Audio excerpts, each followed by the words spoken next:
Hello बच्चों, कैसे हैं आप? कैसी है लिए पढ़ाई?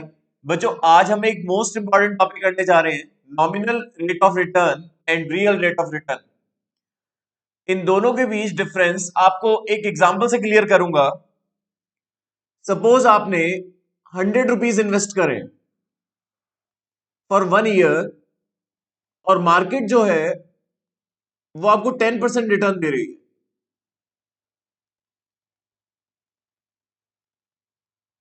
और ईयरली कंपाउंडिंग हो रही है। एक साल के लिए आपने पैसा लगाया तो आफ्टर 1 ईयर आपको कितना पैसा मिलेगा? जितना पैसा लगाया प्लस इंटरेस्ट।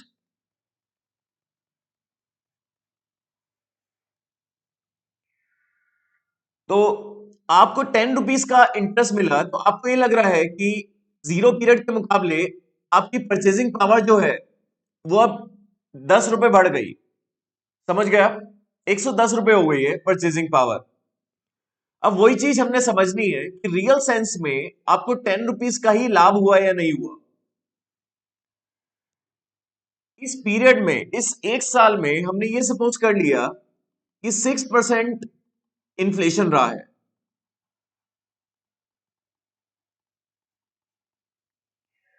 इन्फ्लेशन से क्या होगा? महंगाई बढ़ गई। अगर कोई आर्टिकल शुरू में 100 रुपए का था, आफ्टर 1 ईयर वो आर्टिकल कितने का हो गया? 106 रुपए का। 100 + 6%।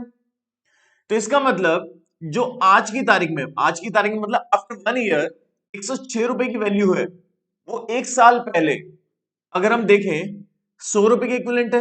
मतलब बोलते हैं ना कि आज के 106 रुपए एक साल पहले के 100 रुपए के बराबर है।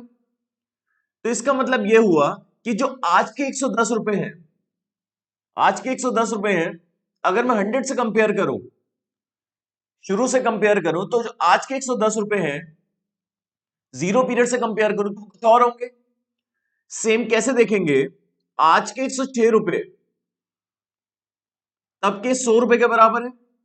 आज का 1 रुपया तब के 100/106 के बराबर है। और आज आपने 110 रुपए जो कमाए हैं विद इंटरेस्ट, आज के 110 रुपए की वैल्यू तब से कंपेयर करें तो कितनी बैठती है? 100 × 106, सॉरी, 100 × 110 डिवाइड बाय 106। तो आज के 110 रुपए रियल सेंस में देखें तो 103.77 के बराबर है। तो जिसे आप 10% का रिटर्न बोल रहे थे बल्कि वो नॉमिनल रिटर्न था, वो सिर्फ पिक्चर में था जो बैंक आपको दे रहा था। रियल सेंस में देखें तो 100 रुपए से बढ़कर आपकी परचेजिंग पावर कहां तक पहुंची है? 103.77। अगर आप देखें, जीरो पीरियड से कंपेयर करें तो 110 रुपए की जो रियल सेंस में वैल्यू है वो कितनी है? अगर इन्फ्लेशन का इफेक्ट हमने नलीफाई करा है तो 103.77। तो रियल सेंस में आपको कितना लाभ हुआ?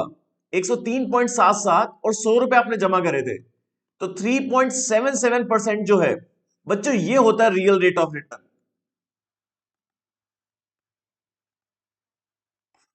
और जो पिक्चर में होता है उसे क्या बोलते हैं? Nominal rate of return.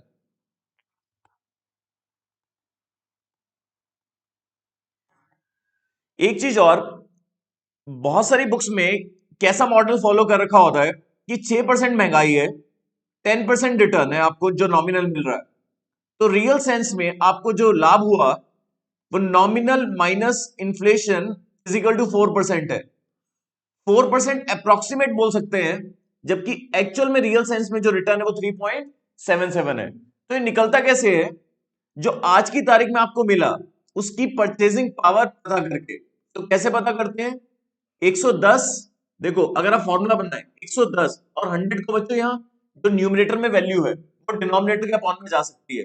तो 106 को आप 100 से डिवाइड करेंगे तो 1.06। तो क्या फॉर्मूला बनेगा? क्या फॉर्मूला बनेगा? जो आज की तारीख में वैल्यू है